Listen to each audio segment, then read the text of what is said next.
Hello, everyone, and welcome to the 8th annual UAGC Early Childhood Conference. You are in for a treat for this next session. It is process, art versus crafts. Is there another option? Faigie Kobre is going to be your presenter today, and I am super excited to give her an introduction. Faigie has a master's in early childhood education from Bank Street College of Education. She has been an early childhood teacher, director, professional development workshop leader, and art blogger, and for the last decade has been an elementary school art teacher using the TAAB method. It is only recently that she decided to make the switch to bring her professional development workshops online. Her specialty is helping teachers who do copycat and cookie cutter crafts to switch to creative arts. She can even help teachers who already do creative arts to up-level their art curriculum. So I am so excited to hear all about this, Faigie. Next slide, please. All right. We kindly request your attention for a brief moment in the spirit of transparency and utmost respect for our community. We have some information we'd like you to read on this disclaimer screen. And by taking a few moments to read through the disclaimer, you empower yourself with important information regarding the boundaries of our knowledge sharing environment. Next slide. All right. We have one more slide for you to read through, and then together we're going to embark upon some exciting topics in ECE. And Faigie, the floor is yours. Okay, thank you so much.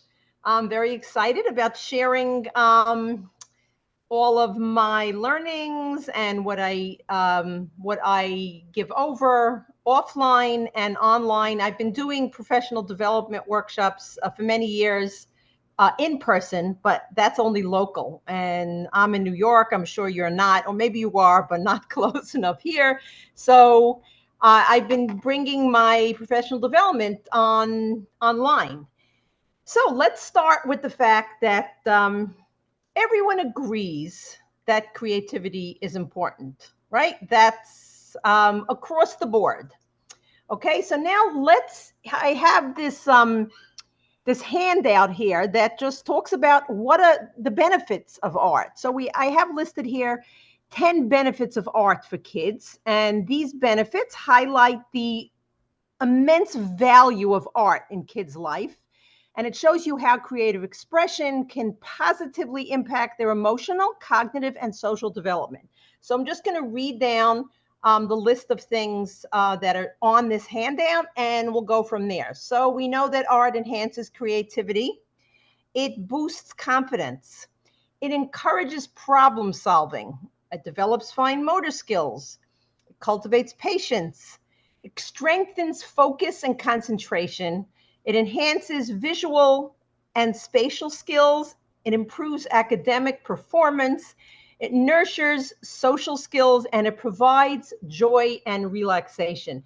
Now, you may not relate to some of these things. Depending on the kind of art you do with children, you may not understand how some of these things are beneficial and how art could help. So hopefully by the end of this presentation, you'll have a better understanding of why art is so beneficial and why it is so sad that art is being cut in so many areas and so many districts across the United States. So there seems to be a big disagreement among educators about two different ways that early childhood educators try to add creativity to their classroom, okay? Some people are not even aware of the other. For example, I have it says process art or crafts, okay?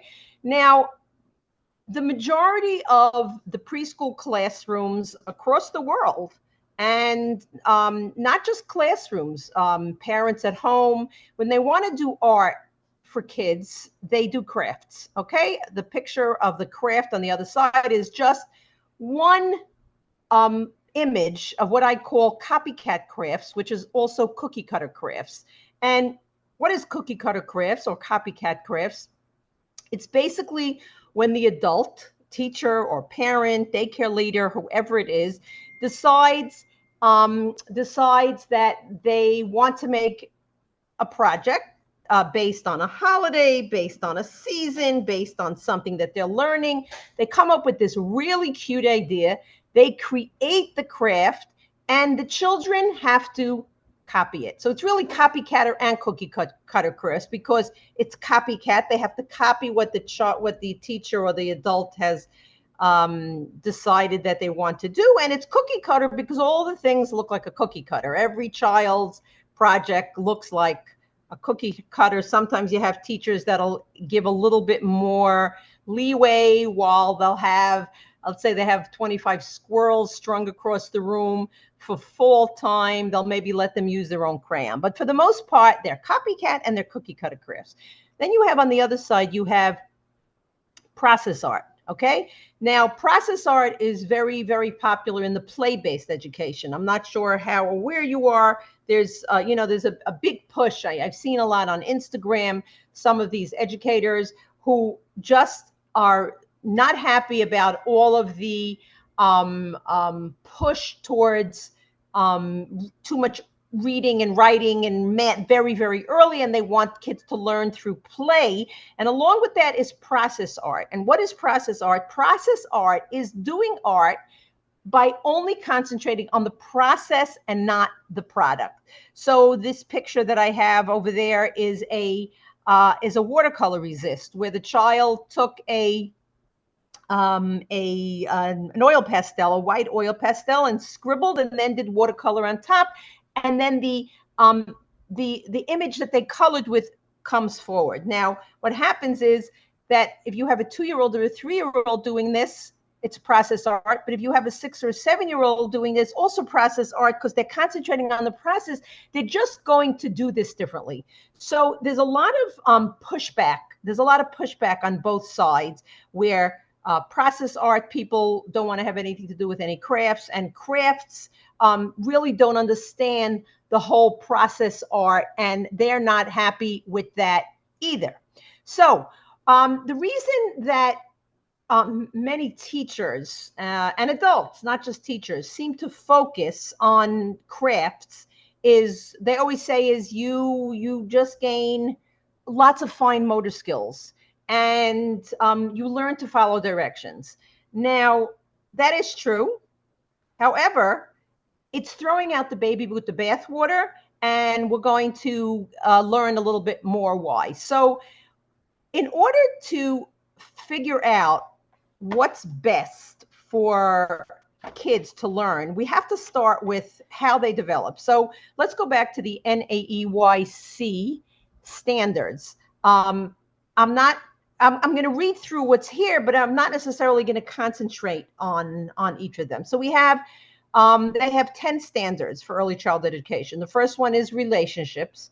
The second one, I have the ones that are bolded with red are the ones that are going to be ones I'm going to concentrate on more. So the curriculum, it says to learn and develop through exploration and play, learn specific skills, reasoning and solving problems, and developing language skills. Number 3 is teaching. There are different learning styles and needs, capacities, interests, and backgrounds. And it also talks about displaying artwork. Of course, this is all very, very brief. Then number 4 is the assessment of a child's progress. Number 5 is their health. 6 is staff competencies, that there are educational qualifications and professional commitments we need from our teachers. Number 7 is about families. 8 is community relationships, using museums and parks and libraries and zoos.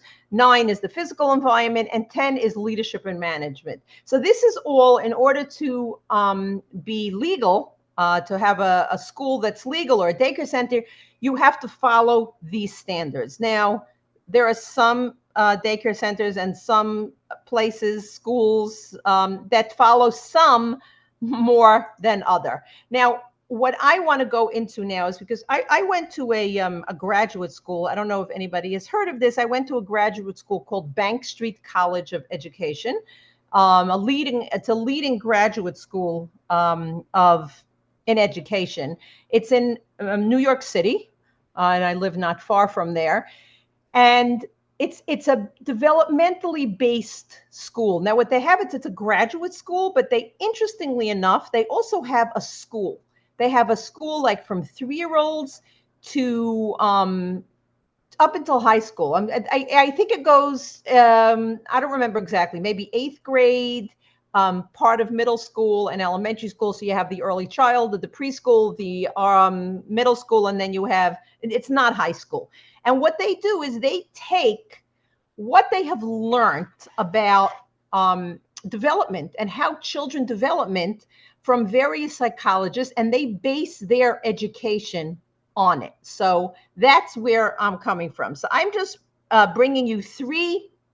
There's many different psychologists. I'm bringing you three that are well known and that are very common in early childhood education.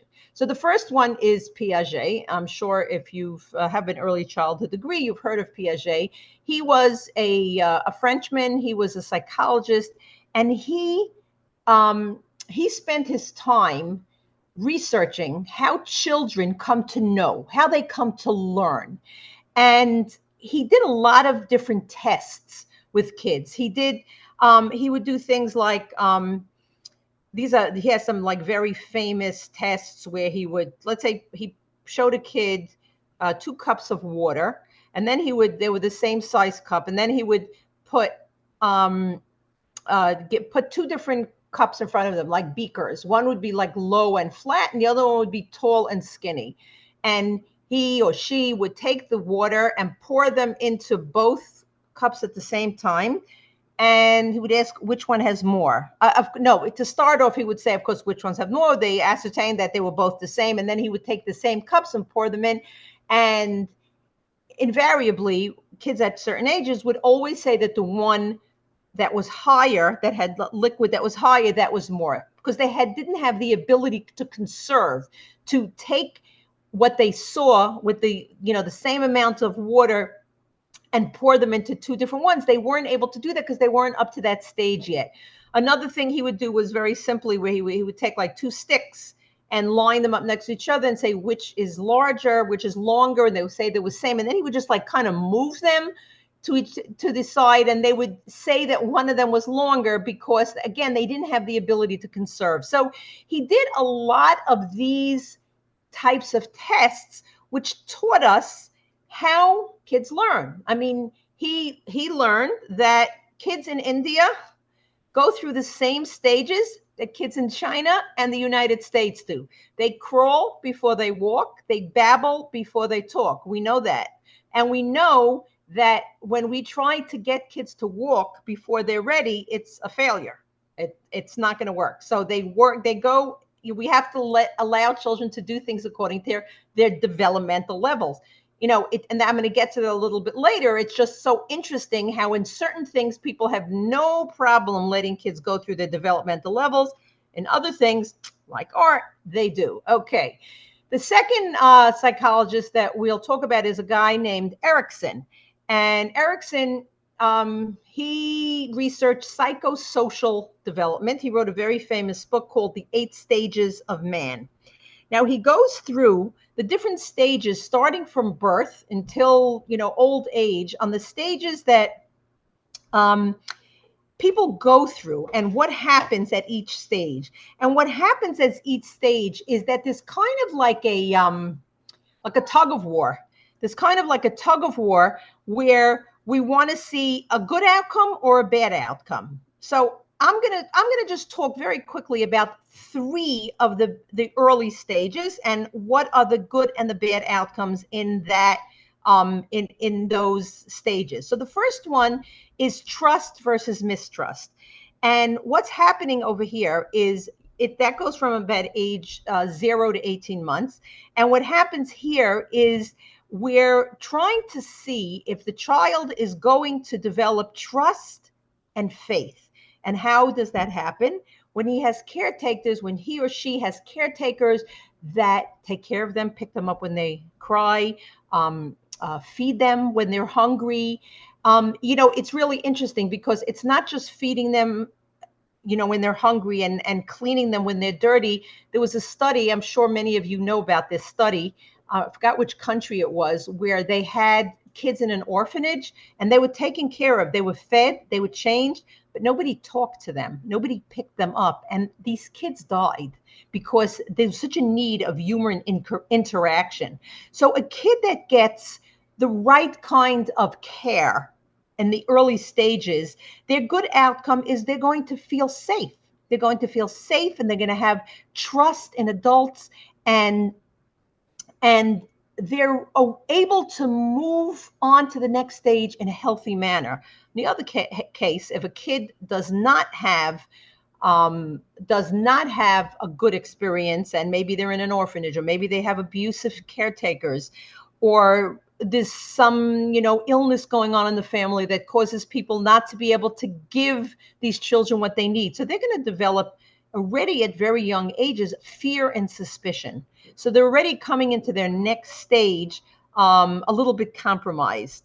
Okay, so then we go to the next stage is between, of course, these are all like, they're not, set in stone, but around. So the next stages are between 18 months and 3 years, and that's like the toddlers and the early childhood. And the stage that they're tug of warring between of is autonomy versus shame and doubt.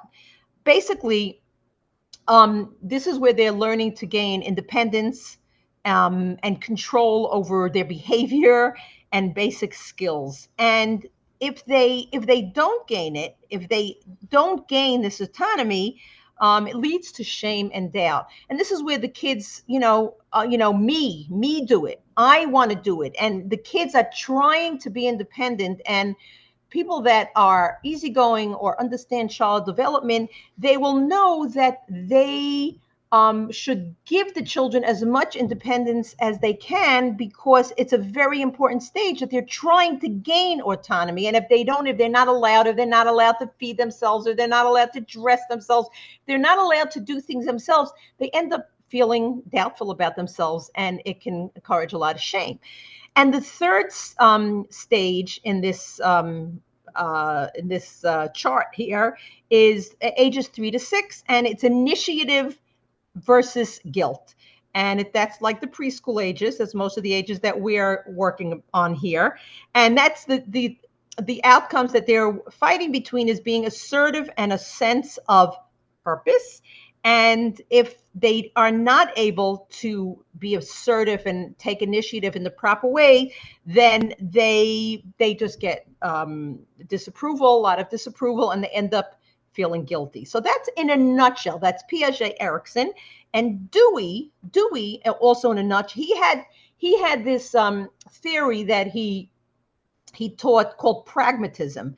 And it was an approach to learning that focused on keeping things very practical. He found that abstract and theoretical learning wasn't very relevant to kids, and kids get more engaged when there's interest and they're really involved in the learning.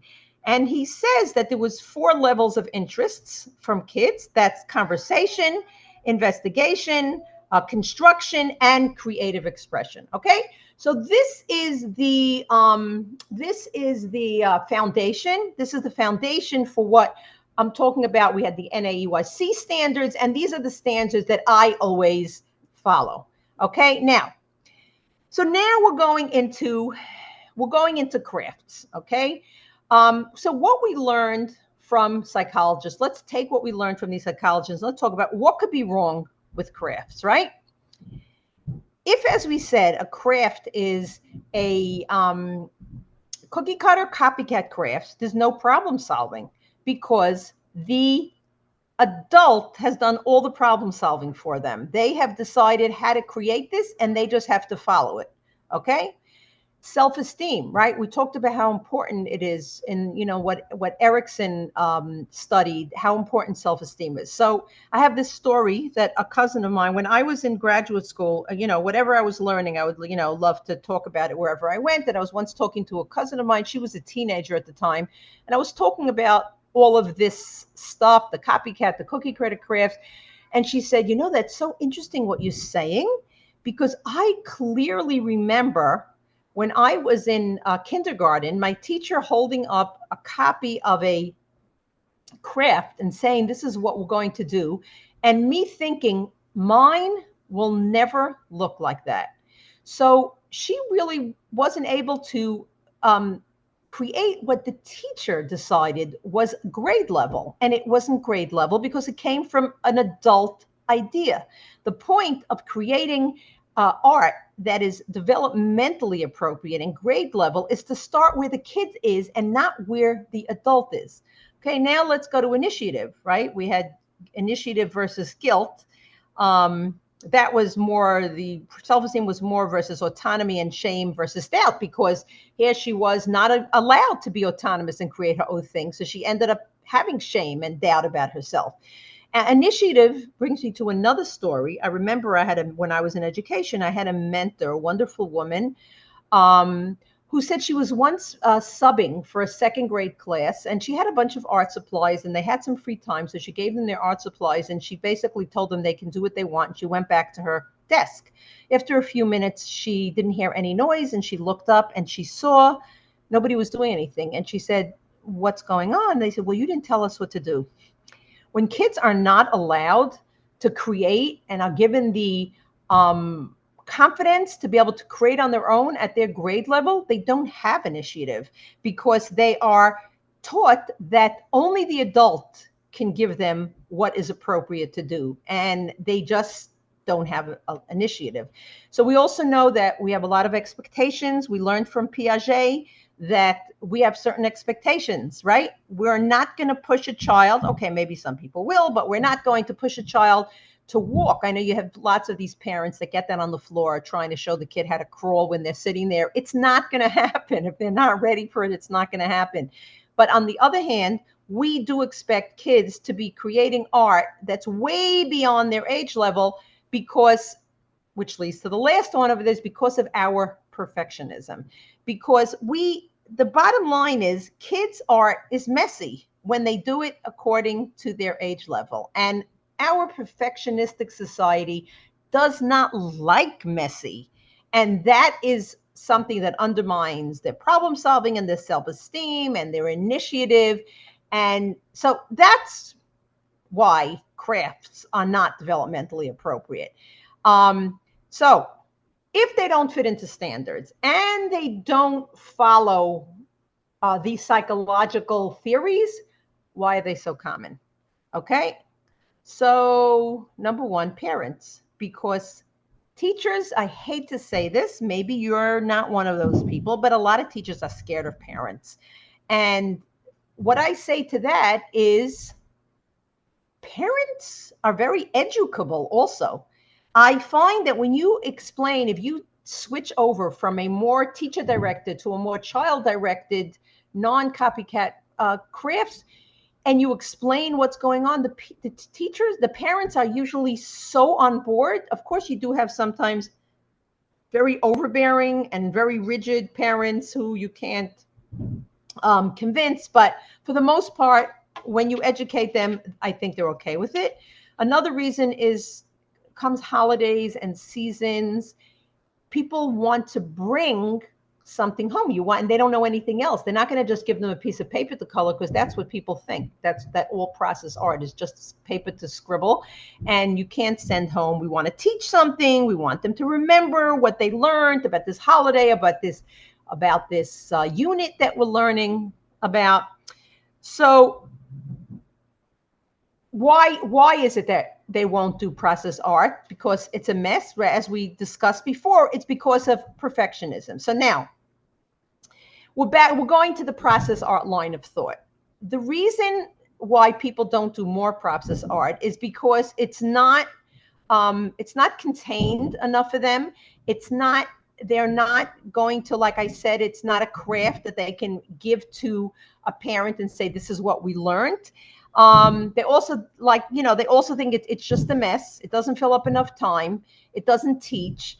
And, these are some of the reasons why process art, which is so amazing for kids. And by the way, with process art, the way it works with process art is that, because I've seen the activities. I was in an as Tisha mentioned, I've been an elementary school art teacher for the past decade. And I just see I can give the same activity to first graders and sixth graders, and it's so different how they're doing it, even though it's the same process, because as they grow and as they develop and they, more developmentally, they're doing more developmentally appropriate, they're doing things according to their level, right? When they're crawling, and then when they're walking, when you start walking, you're just toddling, and then you're running, and then you're jumping, and then you're doing all kinds of things. It's the same thing with art, but people don't have enough of the patience to be able to give kids the time to do this. So what I have done is I realized that there's kind of a vacuum in there, because there are so many teachers that won't do process art, but on the other hand, they don't necessarily like that craft, so they don't really know what to do. There are people that don't need. There are some schools in early childhood and preschool, and kindergarten and preschool, they don't need the crafts, and the kids just do all kinds of process and all kinds of creative stuff, and it's wonderful. But if you're if you're not there, if you're not in that kind of school and you're not kind of in that program, what I figured the way to get everything in is I call the creative trio. So it's kind of like three parts of an art curriculum, and we have crafts, we have process art, and we have an art center. And now I'm going to show you how you can do everything, and you can even do crafts. There is a way to do crafts that is developmentally appropriate, but we don't want to only do that, because that's only to kind of feed people who must have their activities for their units and their holidays and their seasons, and to make some parents happy. But the process art is where the real learning grows, even though you do have learning crafts. And then we have the art center. So let's continue. Okay, so what I did with crafts. All right, I started off with crafts. That's the first of the creative trio, because that's what is the most popular in most schools. So crafts are, what I'm saying is, don't do crafts that are your idea, okay? So what I did was I created 5 categories of crafts that can be done that are developmentally appropriate, okay? We have something called cafeteria style. We have something called altered art or transformed art. I alternate. We have something that's process only on a template, and then using process art for other stuff, and then decorations. Let me just go ahead. Okay, so we're going to start showing you what cafeteria is. A cafeteria is something where you can go and choose, right? So it has to have a fixed end project idea. So in this case, we're doing July 4th flags. You have to have a lot of choice with materials, and you have to have flexibility with how it comes out. That's probably one of the biggest caveats that I'm going to say in terms of any art with kids, is if you are going to have your idea and your fixed goal in how it's going to come out, it's not going to go. It's not going to be developmentally appropriate. The kids are not going to get anything out of it. So in a case like this, we have, I gave them a template. They got a flag that was cut into a flag shape. And then they were presented with all kinds of material that were red, white, and blue. I also did show them pictures or a real American flag. And these was some of the things that they did. They got ribbons, they got strings and stars and yarn and feathers, and then they create on their own. Okay, so this is, you're getting your project, you're getting your idea, but the kids are able to do it on their own. Now, the problem is that not every craft can be done cafeteria style. So there's only some that can be done cafeteria. Okay, so what to do is, let's say you want to figure out how to do it. So you have to think of the theme or the topic, right? If you can't think of a way to add lots of materials and flexibility, then it won't fit into cafeteria style. So here we had, this is a picture of puppets, lunch bag puppets, where these, I think the theme here was they'd gone to the zoo and they were going to do animals, and they were given papers that were like with animal, uh, like stripes and fur, and they sell those in the craft places, and there was all kinds of buttons and pipe cleaners and small pieces of cut up paper and pom poms. And so this is another way to do a cafeteria style. Now, I recently started, when as of this recording, which is at the end of July 2024 now, I just recently started a YouTube channel. It's an old YouTube channel from when I had some other adult things on there, but it's under Edu Art for Kids. And what the theme of my YouTube channel is now is I look for, right now I'm just still finishing up summer crafts, and I go online and I look for copycat cookie cutter crafts, and I see if there's a way I can take that and show how you could make that craft more creative. So for example, the first one I did had bumblebees in it. So what did I do? What did I do to do something like bumblebees to make it more creative? Let's say I wanted bumblebees. Remember what I said though, you can't have a goal of how it's going to look at the end. So bumblebees. So one of the things I do is I go to Canva and I make sheets of pictures so I have pictures of different kinds of bumblebees, more cartoon-like ones, real ones, some hives. Okay, then I'll take, let's say I decided if it would be a copycat cookie cutter bumblebee, I would take, let's say, an oval piece of yellow paper, and I would cut black stripes up, and I would tell them to put those here, and I would put the googly eye over there, and I might give them some things for antennas.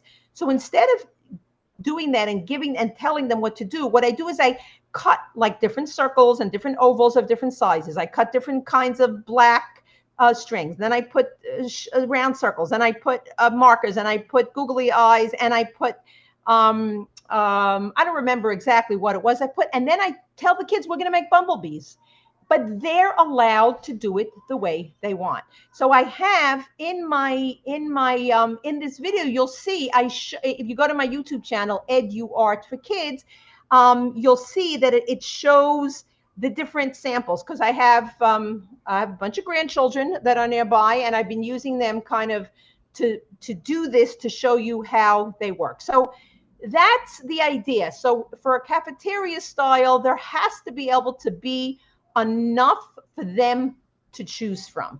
Okay, so next. Okay, so that was cafeteria style. That was number one.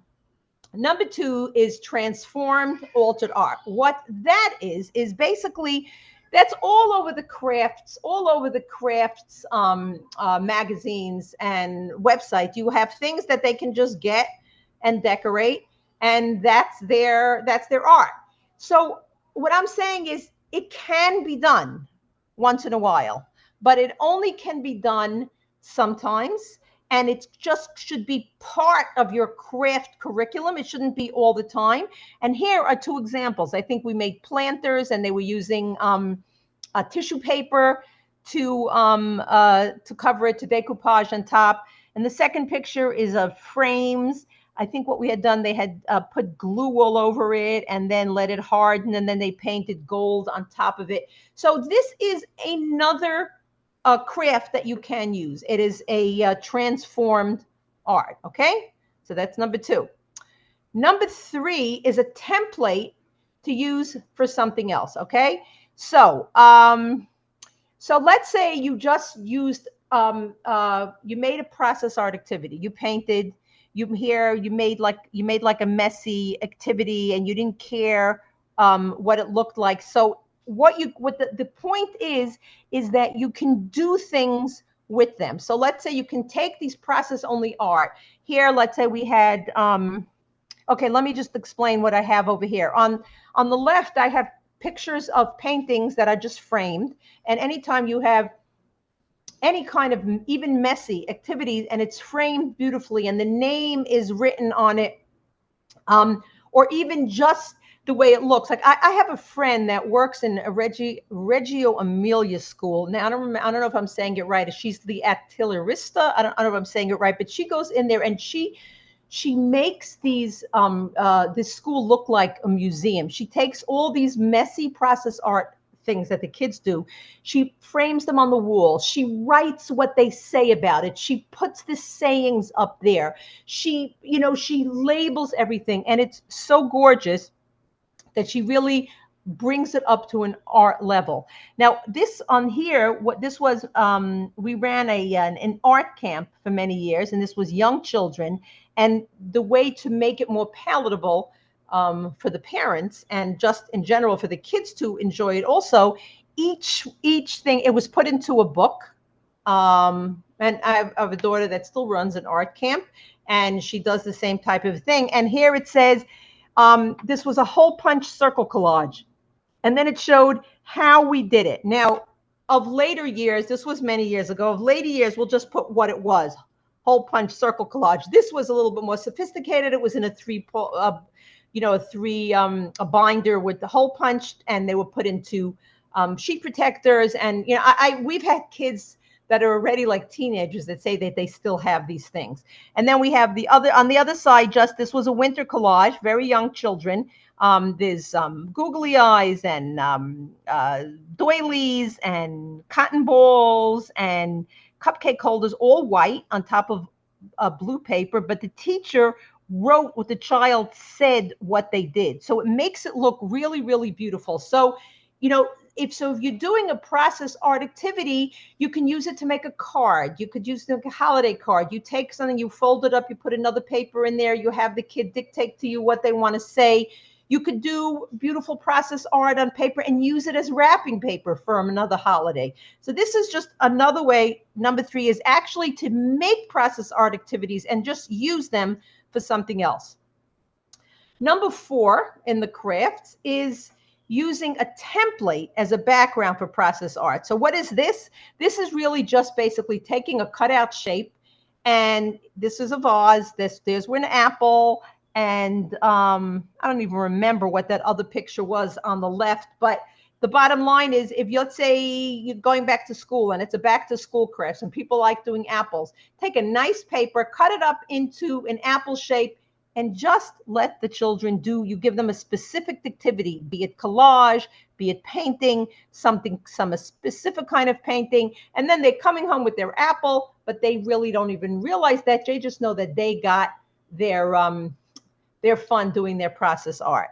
And the 5th one is really just decorations, holiday decorations, hanging decorations. You could make chains. You could make, one of the things we've done is we take egg cartons and we cut them apart and color them and stick things in them and just hang them. And those are my 5,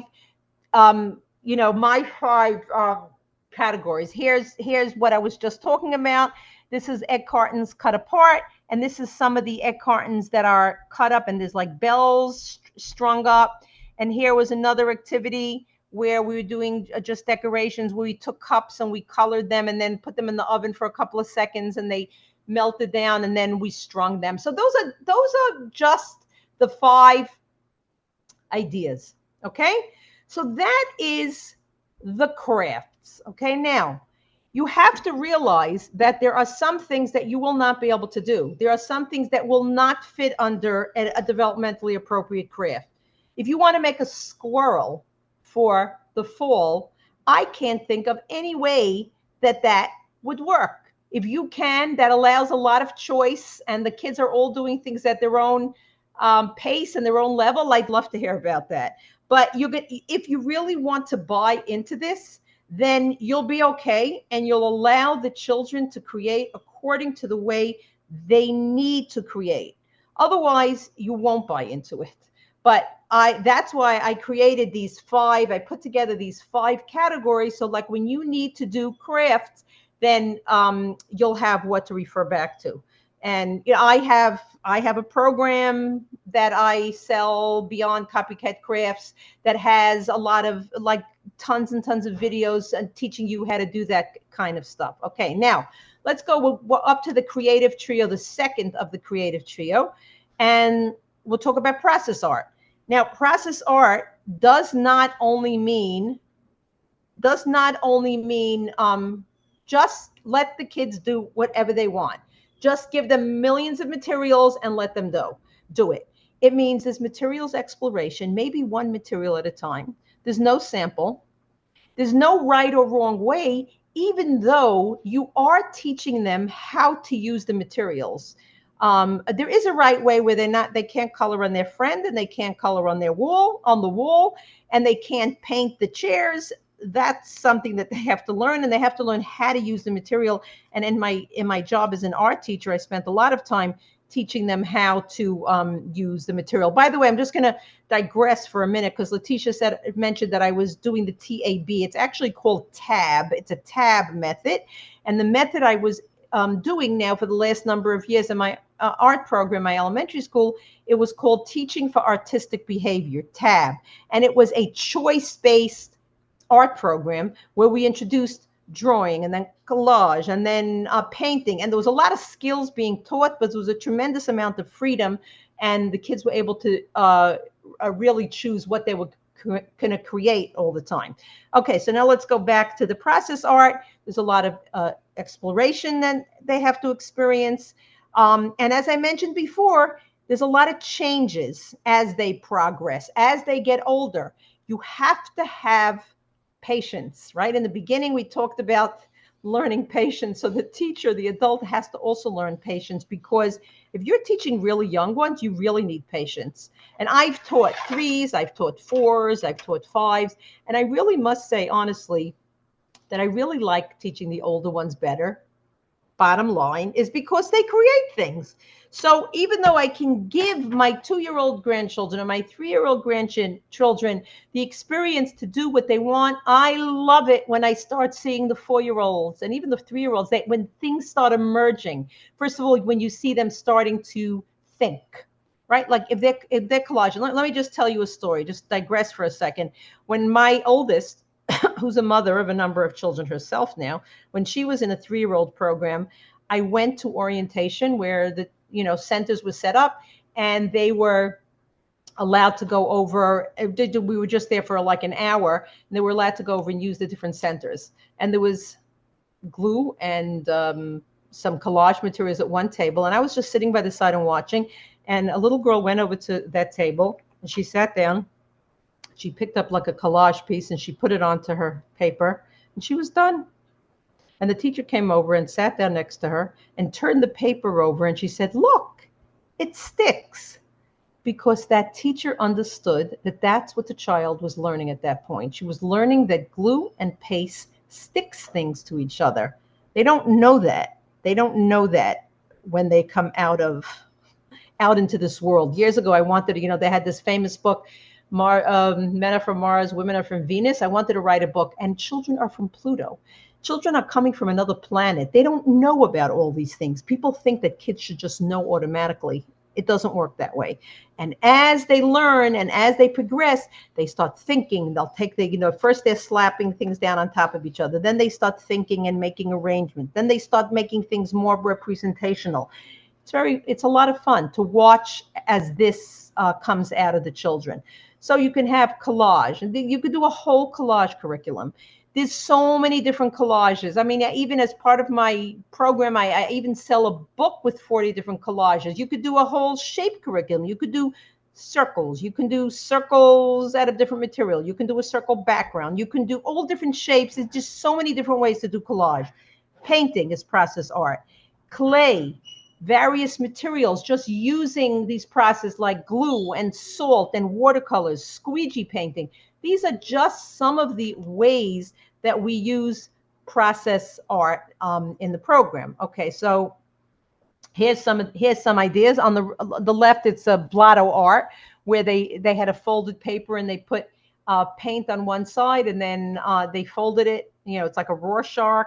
Here's this. The other one, there's a messy looking, scribble looking glue, salt, and watercolor activity.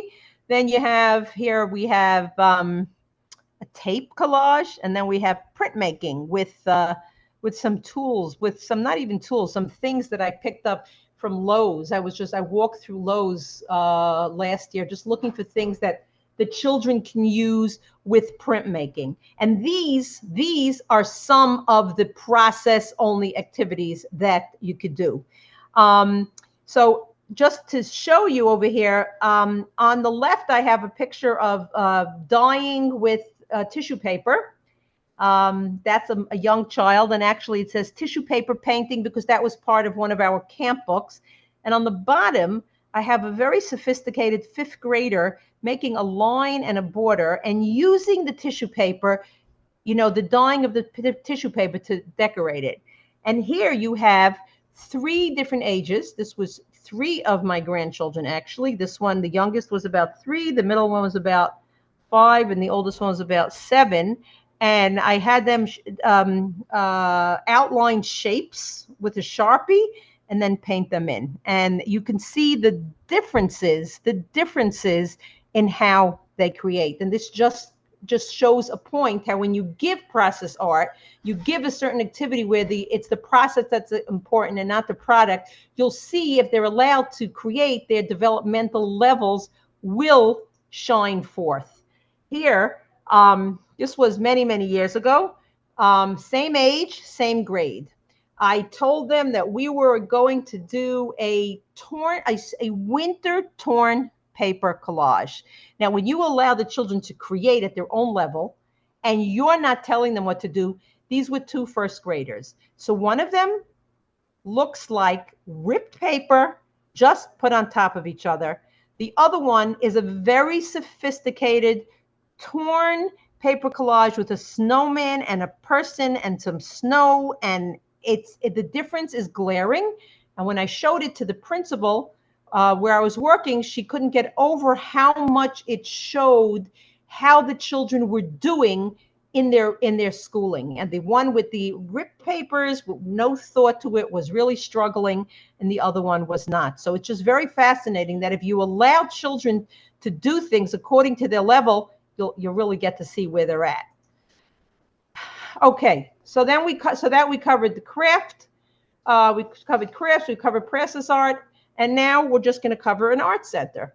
Now, an art center is the way years ago when I was teaching, and I've gone into many classrooms and I see where they're teaching. An art center is usually where everything is dumped, the paint and the paintbrushes and all the different scraps. But really, a really vibrant art center is where you give different materials and you say, what can I make with this? That was just, okay. So you would give them materials. There's ways to use them. Every day or couple of days, you will add new things. So let's say over there I gave them papers there was just a hole in it and crayons. And then there was another paper with 2 holes in it. And here the second one over there was aluminum foil and Scotch tape. Then we have yarn and pipe cleaners and styrofoam. And they're learning ways to think and to solve problems. And there are kids that absolutely love this. We've done this in day camps also, where there are some kids that just, they want to do this all the time. And you give different things. You give a stapler. There's many, many different ways, sometimes scissors, sometimes no scissors. Sometimes you can give them specific challenges. Like I put together a whole bunch of art recipes. I would say, okay, here I want you to use 4 googly eyes, 10 triangles, 6 straws, 5 cotton balls, and 7 pieces of string. And what could you make by that? So they are having to think. They able to, either you can give them, this is just something I would do on the side. Either they have these and they could just try to create what they want. They also, if you're in an early childhood classroom, if you're in a preschool classroom and you have centers, they can make things in the art center that they can use in the dramatic play area or in any other areas, in the block area, signs, food, like all kinds of things that, kids could, that's what it's like, an integrated curriculum. So, basically, not the way to work this. So now we have the creative trio, right? We have the crafts, the process art, and the art center. So the way to work it is you can have a theme, but they don't have to all be connected to the stream. And you need to have some room for this. You would need 3 tables. You could do one at a time if you need to. If you need to do with the whole class, you can do one thing at a time. You can do a craft with the whole class. You can do a process art.